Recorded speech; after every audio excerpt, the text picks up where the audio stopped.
साथियों, आप देख रहे हैं बहुजन पैगाम यूट्यूब चैनल। मैं RS गौतम एडवोकेट आपसे गुजारिश करूंगा कि बहुजन पैगाम को जो मैसेज आते हैं, जो वीडियोज आते हैं, इनको आप लाइक करें, सब्सक्राइब करें और पूरे देश में हर बहुजन तक पहुंचाने की कोशिश करें, जिसकी वजह से ये बहुजन समाज जागरूक होकर के अपने अधिकारों के लिए आगे आकर के अपनी लड़ाई लड़ सके। साथियों, आज हमारे बीच महाराष्ट्र में पूना से चलकर मिस्टर चंद्रकांत सहारकर साहब आए हुए हैं। बहुत ही बड़े समाजसेवी हैं, रात दिन मेहनत करते हैं, समाज सेवा में लगे हुए हैं। अपना घर बार छोड़ करके जो एट्रोसिटीज हो रही हैं, जो ह्यूमन राइट्स का, कॉन्स्टिट्यूशनल राइट का वायलेशन हो रहा है पूरे देश में और जो तानाशाही क्रिएट हो गई है, उसके संबंध में वो पूरे देश को एक मैसेज देना चाहते हैं।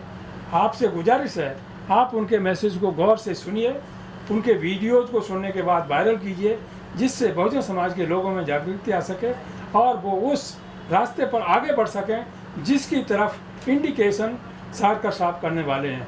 सहारकर साहब, प्लीज़। सर, मेरा नाम चंद्रकांत सहारकर है। मैंने 40 साल पहले इंजीनियरिंग की है और पुणे में जो डिफेंस का ऑफिस है, जहाँ से कांशीराम जी रिटायर हुए थे, उसी ऑफिस में मैंने 30 साल सर्विस की और उसके बाद में मैं 6 साल से पूरा पढ़ाई करके मैं आपको बताना चाहता हूँ, मेरे देश के SC ST OBC माइनॉरिटी और 95% लोगों जो संविधान से उनकी प्रगति हुई है, उसके बाद में वर्ल्ड के सभी मानवतावादी लोगों जो मानवता इंसानियत है, हमारा लाइफ है मैथमेटिक्स है और साइंस है जो वर्ल्ड में जो कुछ होता है उसी को मैं मानूंगा। अभी मैं जो हमारे इसमें इलेक्शन चल रहे हैं उसके बारे में मैं सभी जो इंडिया गठबंधन के सभी पार्टियां, उसके बाद में देखिए महाराष्ट्र में वंचित बहुजन आघाड़ी जो इसके डॉक्टर बाबा साहब आम्बेडकर के जो पोते हैं वो चला रहे, उसके बाद में अदर जो प्रादेशिक पक्ष है BSP बोलो, चाहे नॉर्थ में है चाहे कहीं पे भी है, मैं सभी को अभी बताना चाहता हूँ कि मैं जो कुछ बात करेगा वो बात सही है क्या गलत है ये आपने सोचना है, क्योंकि हमारे देश में डिक्टेटर शुरू हुई है और उसके बाद में इलेक्शन है, फ्रॉड है। मैं अभी प्रूव करके आपको बताने वाला हूँ। देखिए, कई संतों ने और कई महात्माओं ने अपने प्राण की आहुति दे दी। उसके बाद में देखिए 1942 में महात्मा गांधी जी के कहने के ऊपर हमारे जो बैकवर्ड क्लास के लोग थे बेचारे एक टाइम रोटी खाते थे, लेकिन देखिए स्वाभिमान के लिए उन्होंने अपनी जान कुर्बान कर दी और वही महात्मा को इन्होंने 30 जनवरी 1948 को गोली से मार दिया। और देखिए बाबा साहब को पश्चिम बंगाल के जोगेंद्र मंगल ने जो संविधान पीठ में भेजा रिजाइन करके, और बाबा साहब संविधान पीठ में गए और देखिए भाई साहब 2 साल 11 महीने 19 दिन में उन्हें 26 नवंबर 1949 को संविधान बनाया। उस टाइम में जो मनुवादी लोग थे, देखिए 1925 में इन्होंने शाहू महाराज और बाबा साहब ने जो शाहू महाराज ने जो बहुजनों की परिषद ली माड़ में, उस टाइम में शाहू महाराज ने देखिए कोल्हापुर के अंदर में जिंदा रहते उनका पुतला किया और बेचारे शाहू महाराज का देहांत हो गया, जो इतने बड़े पहलवान थे। उसके बाद में 25 में इन्होंने कसम खाई है हिंदू राष्ट्र है ना, मनुस्मृति, ब्रह्मा के मुँह से ब्राह्मण, वैश्य, क्षत्रिय, और हम जो लोग हैं भाई साहब, हम जो 85% लोग हैं उसकी 6,500 जात बना के 5,000 साल तक ये इनने हमारा शोषण करके ये तीनों वर्ण के लोग और हमारे माँ बहन का भोग करके इस्तेमाल कर रहे हैं। उसके बाद में देखिए भाई साहब 26 जनवरी 1950 से हमारे यहाँ डेमोक्रेसी की शुरुआत हुई। क्या उसका डेफिनेशन है? लोगों की उन्नति के लिए चला गया राज्य यानी लोकशाही यानी डेमोक्रेसी। उसके 4 आधार स्तंभ है, देखिए कॉर्पोरेट सेक्टर, जुडिशरी, ब्यूरोक्रेसी और प्रेस मीडिया। और उसके बाद में बाबा साहब ने बोला स्वतंत्र, समता, बंधुत्व और न्याय, और बाबा साहब ने इतना विरोध होने सभी को एक मत का अधिकार दिया।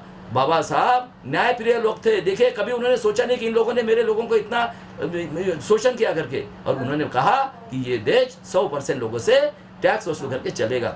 51 में बाबा साहब ने हिंदू कोड बिल जो हमारे महिला के था और OBC के लिए काले उसके लिए रिजाइन कर दिया। अब 52 से हमारे यहाँ पहला लोकसभा हुआ, उस टाइम में ये शुरुआत होगी। अभी बताता हूँ मैं आपको कि SC ST OBC के लोग 1952 में पढ़े लिखे नहीं थे। अभी बताइए कि जिन्होंने 1952 में कसम खाई है वही लोग इनके PA हो गए, SC ST OBC के, और मिनिस्टर के PA हो गए। हमारे डेमोक्रेसी की शुरुआत हो गई। सहारकर साहब, प्लीज, आपने कहा कि ये इलेक्शन जो चल रहा है फ्रॉड है। इसके बारे में आप कैसे कह सकते हैं कि जो इलेक्शन हो रहा है वो फ्रॉड है, और फ्रॉड होने से एक पार्टी विशेष को लाभ हो रहा है? तो इसको ज़रा क्लियर करें और हाँ। देशवासियों को बताएं कि ये जो इलेक्शन है मौजूदा वो फ्रॉड कैसे है। देखो, बाबा साहब का देहांत 6 दिसंबर 1956 को हो गया। आज 75 साल हो गया हमें इंडिपेंडेंट होने के लिए। देखिए, कारपोरेटर सेक्टर के पास 95% पैसा, प्रॉपर्टी सब कुछ है। सुप्रीम कोर्ट के जज 100% वही बैठे हुए हैं। IAS ऑफिसर, कलेक्टर 90% वही लोग हैं। और प्रेस मीडिया जो है, देखिए क्या पढ़ाया जाता है। मैं आपको एग्जाम्पल देना चाहता हूँ। तुकाराम महाराज पुष्पक विमान से गए, बेचारे को मार दिया गया, मर्डर किया उसका। शिवाजी महाराज का गुरु कौन है? तुकाराम महाराज है। संभाजी महाराज, जिन्होंने एक भी लड़ाई नहीं हारी, 12 ग्रंथ लिखे थे, इतने टैलेंट थे, उनको इन्होंने पकड़ के कपड़े से मार दिया। और क्या कहते हैं, वो व्यभिचार से मार दिया। और हमारे देश में पहले स्कूल 1 जनवरी 1948 को सावित्रीबाई फुले, ज्योतिराव फुले, फातिमा शेख ने निकाले। क्या पढ़ाते? सरस्वती। उसके बाद में देखिए भाई साहब, हम पढ़ाई करके रिटर्न एग्जाम देते हैं, उसके बाद में पर्सनल इंटरव्यू लेने के लिए यही लोग बैठते हैं। उसके बाद में देख लीजिए, मरने के बाद में कब जलाना है यही बताते हैं। और पैदा हो गए, आपको जब जन्म पूछते हो 90% राक्षसगण, और वो बोलते हैं कि ए लड़का हो गया, ये रखो, बी रखो। और आपके घर में एक कैलेंडर ला के रखा है भाई साहब, वो क्या बोलता है, आज का दिन ये कपड़े पहनना है, किसने बनाया है? और मेरे 3 क्वेश्चन है अभी इनको। वर्ल्ड के अंदर में ऐसा कोई ब्रह्मा पैदा हुआ है जो मुंह से ब्राह्मण, वैश्य, क्षत्रिय और हम लोग इन्हें 6,500 जाति शूद्र, उसके बाद में वर्ल्ड के अंदर में काला गोरा ऐसा भेदभाव है। देखिए, अमेरिका में 400 साल पहले लेबर करके साउथ अफ्रीकन लोगों को लाया, निग्रो लोगों को लाया, वो मानवतावादी है। उन्होंने देखो ओबामा साहब को प्रेसिडेंट बनाया। और उसके बाद में देखिए, वर्ल्ड में कहीं ऐसा है कि हम पैदा होते ही कुत्ता, बिल्ली, गिदड़, सुअर ऐसी उपमा दी जाती है। और उसके बाद में देखिए भाई साहब, इंसान को जीने के लिए 3 ही चीज़ की जरूरत होती है, अन्न, वस्त्र, निवारा। हमारा प्राइम मिनिस्टर कहता है कि 80 करोड़ लोग, यानी 65% लोग, बैकवर्ड क्लास के लोग सिर्फ अनाज की वजह से जिंदा है। इतनी हालत मुगल के काल में भी नहीं थी। और उसके बाद में देखिए, हम लोग जो है, एक घर हुआ है और 2 टाइम रोटी। आज हम 30 करोड़ लोग SC ST OBC के, थोड़ा सा 2 टाइम की रोटी और पढ़ाई की हमें लगी है। तो देखिए, उसके बाद में बाबा साहब ने 32 डिग्री, 4 PhD ली। और उन्होंने देखिए, उनके दिमाग, उनको नॉलेज से वर्ल्ड आगे जा रहा है। और जो स्वाभिमान से जीने के लिए एक मत का अधिकार दिया था, वो भी उन्होंने EVM मशीन में पैक कर दिया है। मैं बताना चाहता हूँ, 4 डायरेक्टर उन्हीं के हैं। उसके बाद में मशीन बनाने वाले वही है। ये उस मशीन के अंदर में देखिए भाई साहब, ये प्रोग्रामिंग परसेंटेज के हिसाब से करते हैं। उसके बाद में आर्मी, नेवी, एयरफोर्स, जो हमारे बच्चे लोग हैं, पुलिस वाले, जितने भी सेना के, उन लोगों के डर की वजह से। और ये इलेक्शन ले रहे इतने शातिर लोग हैं, लड़का मरा तो भी चलता है, बाप मरा तो भी चलता है। 19 में इन्होंने हमारे 45 बच्चों को मार दिया, अभी तक कोई नहीं, क्योंकि हमें जानवर समझते। प्लीज सारकर साहब, मेन क्वेश्चन इस समय ये है कि देश में इलेक्शन हो रहे हैं। इस संबंध में आपने अभी कहा था कि इलेक्शन नहीं, ये फ्रॉड हो रहा है, लोकतंत्र के खिलाफ फ्रॉड हो रहा है, संविधान के खिलाफ हो रहा है। और जो भी रिजल्ट आएंगे वो इलेक्शन कमीशन इसके लिए जिम्मेदार है। इस संबंध में देशवासियों को बताइए कि फ्रॉड कैसे हो रहा है, और क्या इस इलेक्शन से जो 90% बहुजन समाज के लोग हैं उनको कुछ लाभ होगा, अथवा घूम फिर कर वही सरकार आ जाएगी। देखिए, अभी मैं आपको बताना चाहता हूँ, अक्टूबर 13 में एक सुप्रीम कोर्ट का डिसीजन आया। उन्होंने बोला वीवीपैट और कंट्रोल यूनिट से फ्री एंड फेयर इलेक्शन नहीं हो सकता है। उस टाइम में बॉम्ब सेठ ने और स्वामी जी और जो नरसिंह राव थे, इन्होंने केस डाली थी। उसके बाद में 14 में ये लोग चुन के आए। उसके बाद में मैं बताना चाहता हूँ, 14 में हमारे देश में, महाराष्ट्र में पूरे एक पेगासस आया इजराइल से, अपोजिशन लीडर के इन्होंने जासूसी की। और देखो, पटापट रातों रात उन्होंने ये कर लिया। उसके बाद में देखिए, 19 में जब इलेक्शन हुआ, अप्रैल 19 में, देखिए सुप्रीम कोर्ट ने क्या डिसीजन दिया कि वीवीपैट और कंट्रोल यूनिट का 5% जो होता है वो मिलाप करना है एक विधानसभा में से, और उसका 100% काउंटिंग वीवीपैट और कंट्रोल से करना है। उसके बाद में 19 में क्या हुआ, 272 या 300 के करीब, उसमें कम ज़्यादा आए। और इन्होंने उसका ये भी नहीं किया, मैंने जो डिसीजन दिया था उसके हिसाब से भी नहीं किया। वो एडवोकेट मिश्रा साहब ने अभी परसों ही बताया उन्होंने। उसके बाद में देखिए, ये केस पड़ा हुआ था भाई साहब, 18 लाख कुछ मशीन गायब है। उसके बाद में ADR ने केस किया था। तो हमारे यहाँ के एक जज ने, जिनका नाम है जज साहब भूषण गवई जी, उन्होंने एक बताया कि देखिए इलेक्शन कमिश्नर साहब, आपको 100% की ये गिनती करना है और 100% करके लोगों को देना है वो पावती और बक्से में डालना है। देखिए, इतने शातिर लोग हैं ये कि इन्होंने 18 अप्रैल को सुनवाई शुरू कर दी। सुनवाई के बाद में जस्टिस खन्ना साहब और दत्ता साहब दोनों थे। वो पूछते इलेक्शन कमेटी को, भाई साहब, कमिश्नर साहब, आप लोग 100% गिनती का वीवीपैट की ये देख के आप कर सकते हो क्या? क्या कहते कमिश्नर साहब जी, ये जो होता है ना पावती पेपर होता है, ये 15 दिन के अंदर इसका इंक निकल जाता है, ये हम 100% नहीं कर सकते हैं। लेकिन उसमें शर्म की बात यह है कि 18 लाख जो मशीन गायब है उसके बारे में ना किसी के मुंह से आवाज निकला है। और उसके बाद में 24 को भी होता है और 26 को क्या कहते हैं लोग कि देखिए अभी वीवीएम मशीन और वीवीपैट और कंट्रोल यूनिट से इलेक्शन होगा, लेकिन जिसका ऑब्जेक्शन है 2-3 नंबर का, उसको पावर से वो इंक्वायरी कर सकता है। और उसके बाद में इन्होंने एक कानून भी बनाया है। एडवोकेट कपिल सिब्बल साहब ने बताया कि जो भी डिसीजन लोअर कोर्ट ने दिया है या सुप्रीम कोर्ट ने दिया है, उसको जो चेंज करेगा उसको 7 साल की सजा होगी। बताइए कौन ऐसा है जज जो इतनी इस पर रिस्पॉन्स लेगा?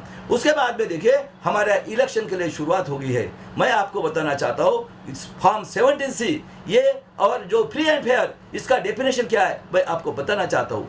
सबसे पहले मैं वोटिंग लिस्ट से शुरुआत करता हूँ। पहले वोटिंग लिस्ट विधानसभा वाइज और लोकसभा वाइज, और पहले 2 महीना पहले वो पब्लिश हो जाती थी, उसमें मरे हुए लोगों का नाम डिलीट हो जाता था और किसी को ऐड करता था। आज देखिए 10 दिन पहले या 15 दिन पहले नेट पे सीट लगाई जाती है, उसमें कई मरे हुए लोगों का नाम है और पर्टिकुलर कम्युनिटी का नाम वहाँ से डिलीट किया हुआ है। अभी मैं आपको पूछता हूँ, मैं वहाँ पे 13 तारीख को मैंने सिरूर मतदार संघ से पुणे में गया। मैं जो चीज़ बताता हूँ। उसके बाद में देखिए भाई साहब, मैंने जो वहाँ देखा तो मैंने पूछा एजेंट को, भाई मैं जो वोटिंग कर रहा हूँ, वोटिंग मशीन, उसके बाद वीवीपैट, कंट्रोल यूनिट और बक्से का नंबर, तो वो बोलता है ये कुछ नहीं है। मैं पोलिंग ऑफिसर को बोला, साहब बोलता है हमको वोटिंग लेने के लिए बोला हुआ है। तो मैं आपको पूछ रहा हूँ, जब उसका नंबर ही नहीं है तो, और उसका काउंटिंग जितना वोटर्स है और वोटिंग कितने किया ये भी नहीं है और सील भी नहीं हो रहा है, तो ये क्या करते हैं, कोई पोलिंग ऑफिसर पहले ही साइन ले लेता है और उसका बाद में प्राचा साहब ने प्रूव करके दिया है कि स्टोर रूम में ये लोग सब चेंज करते हैं। सुप्रिया सुळे जी महाराष्ट्र में, उन्होंने भी ऑब्जेक्शन लिया और पूरे देश में इसका हंगामा हो रहा है। सावरकर साहब प्लीज, आप सही कहते हैं। अभी पहला इलेक्शन हुआ था 19 अप्रैल को, ठीक है, उसके और फिर उसके बाद 26 को हुआ। उसके बाद इन्होंने 12 दिन बाद ये डिक्लेयर किया चुनाव आयोग ने कि 65% से ज़्यादा वोट पड़ा, जबकि एक्चुअली में पूरे देश से जो वोट पड़ा था वो 50-55% वोट पड़ा था। तो बाद में जो परसेंटेज बढ़ा वो कैसे बढ़ा, वो क्या स्ट्रॉन्ग रूम में जाकर के जब मशीनें गईं तो तब बढ़ाया गया, क्या प्रोसेस थी जिसकी वजह, और जो बढ़ा वो वोट किसके फेवर में गया, ये सारी चीज़ें डाउट करती हैं कि इलेक्शन कमीशन जो है वो इस समय निष्पक्ष रूप से काम नहीं कर रहा है। वो एज पर दी डायरेक्शन, किसी का डायरेक्शन हो सकता है, उसके माध्यम से काम कर रहा है। इस बारे में आप क्या कहना चाहेंगे? देखिए भाई साहब, मैं आपको बताता हूँ, ये एक लोकसभा में 6 विधानसभा रहती है और एक विधानसभा में 300 बूथ रहते हैं। अभी देखिए 300 × 6 यानी 1800 मशीन आपको एक लोकसभा के लिए लगती है। 100 के लिए 1,80,000, 500 के लिए 9 लाख और जो 42 या 43 है उसके लिए 1 लाख और 10 लाख मशीन। अभी ये लोग देखिए, इनके पास अगर 80% होता है तो 8 लाख मशीन है। इनके पास में देखिए 5 टाइम्स मशीन जो चोरी की मशीन है वो भी है, तो 40 लाख मशीन है। अभी इनका प्लानिंग क्या है कि ये जो हमारे लेते हैं उसका नंबर भी नहीं बताते। तो अभी मैं आपको पूछना चाहता हूँ कि हमने जो वोटिंग किया है ये काउंटिंग करेंगे, तो मुझे बताए किसका काउंटिंग होगा, किसका काउंटिंग, राइट। और ये लोग अभी क्या कर रहे हैं, ये मशीन लेके स्टोर रूम में लेके पूरा का पूरा, और इनका बड़ा प्लानिंग है। और दूसरा एक प्लानिंग ओपन करना चाहता हूं मैं कि इनका जो स्लीपर सेल है कांग्रेस में है, उसके बाद में बीएसपी में है, समाजवादी पार्टी में, और महाराष्ट्र में राष्ट्रवादी शिवसेना, ये सब इनके स्लीपर सेल है। क्योंकि मैं बताता हूँ 52 में जब इलेक्शन हुआ है तो पहले बाप था, बाद में माँ आ गई, बेटे, एक तीसरा जनरेशन चल रहा है और इनको 15-15, 20-20 पेंशन मिल रहे। जैसे महाराष्ट्र में शिवाजी महाराज और पेशवाई थी, उस टाइम में मराठा और जो ब्राह्मण है उनका खून का रिश्ता है, और 179 फैमिली के बाद में पूरा भारत देश चला रहा है जैसा महाराष्ट्र, और सबसे ज़्यादा अत्याचार ये महाराष्ट्र में हुआ है। और इस तरह से ये लोग जो है है अभी ये फ्रॉड इलेक्शन ले रहे हैं, क्योंकि इनके पास 5 टाइम्स मशीन है। मुझे बताइए इसके मशीन जो है अभी इसका काउंटिंग कैसा, और ये जो 5% निकालना है ये कैसे निकालेंगे।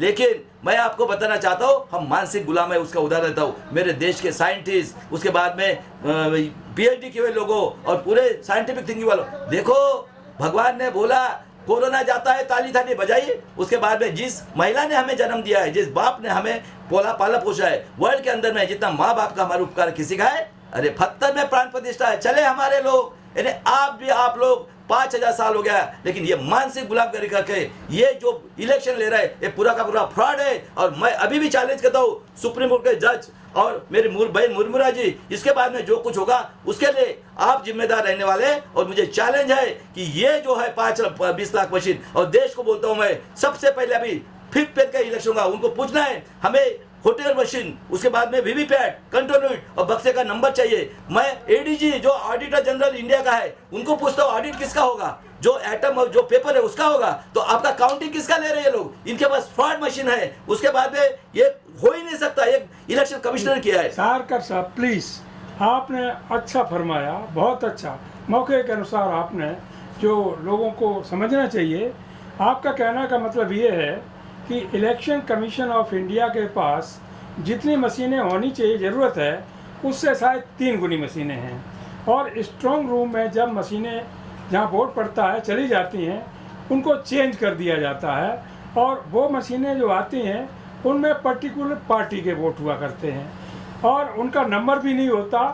किसी तरह काउंटिंग जो होगी तो किससे होगी इसका पता भी नहीं होता। जब वो सील की जाती है उन पर सिग्नेचर होना चाहिए। जैसे बैलेट पेपर से चुनाव होते थे उस समय सिग्नेचर होते थे, जब बक्सा बंद किया जाता था उसे पेस्ट किया जाता था उसमें कैंडिडेट के एजेंट के सिग्नेचर होते थे आदि। तो कहने का मतलब ये है साथियों, जो सारकर साहब का कहना है वो ये है कि जो EVM से इलेक्शन हो रहा है, वोट पड़ रहे हैं, वो फ्रॉड है। किसने किसको वोट दिया और वो वोट कहाँ चला गया इसकी कोई गारंटी नहीं है किसी तरह की, और इससे पार्टी विशेष को लाभ होगा। और इसीलिए अभी आपने देखा कल पश्चिम बंगाल में मिस्टर अमित शाह कह रहे थे कि हम चुनाव तो जीत चुके हैं, यानी 272 पार कर चुके हैं। उससे 2 दिन पहले उन्होंने राजस्थान में कहा था कि हम 190 क्रॉस कर चुके हैं। इसका मतलब साफ जाहिर हो गया कि इलेक्शन कमीशन से जो रिपोर्ट उनके पास आती है कि इलेक्शन कमीशन के माध्यम से उनके फेवर में कितने वोट कंफर्म कर दिए गए हैं, वैसा ही वो प्रचार कर देते हैं। अभी कल का स्टेटमेंट है अमित शाह जी का, वो कह रहे थे कि सरकार तो हमारी बन चुकी है, हम 272 क्रॉस कर चुके हैं, अब हमें 400 पार करना है, उसकी तैयारी चल रही है। तो इन सब चीज़ों से ये जाहिर होता है जो मोदी जी स्टेटमेंट देते हैं, अमित शाह जी देते हैं, विपक्ष का तो कोई नहीं कहता इस तरह की बात। इसका मतलब उनको ये पता लग जाता है अपनी एजेंसीज के माध्यम से कि कितनी सीटें उनके फेवर में जा चुकी हैं अथवा कर दी गई हैं। साथियों, सारकर साहब पूना से आए, मैं उनका सम्मान करता हूं, रिस्पेक्ट करता हूं, और उन्होंने जो देशवासियों को बतलाया उस पर सब लोगों को सोचना चाहिए। और आगे जो नेता लोग हैं, विपक्ष के लोग हैं, चाहे BSP के हों, सपा के हों, RJD के हों, सबको ये बात मालूम होनी चाहिए कि आप चुनाव लड़ते रहिएगा, रिजल्ट कैसे होगा कैसे नहीं होगा उस पर जब बात नहीं करोगे तो आप क्या कर सकोगे। 4 जून को पता लग जाएगा कौन जीतता कौन हारता। साथियों, इन्हीं शब्दों के साथ अपनी बात समाप्त करते हैं और सारकर साहब का बहुत स्वागत करते हैं। जय भीम, जय संविधान, जय शिवराय, जय बिरसा मुंडा और जय संविधान। संविधान के लिए मरेंगे मिटेंगे, लेकिन संविधान बचाएंगे।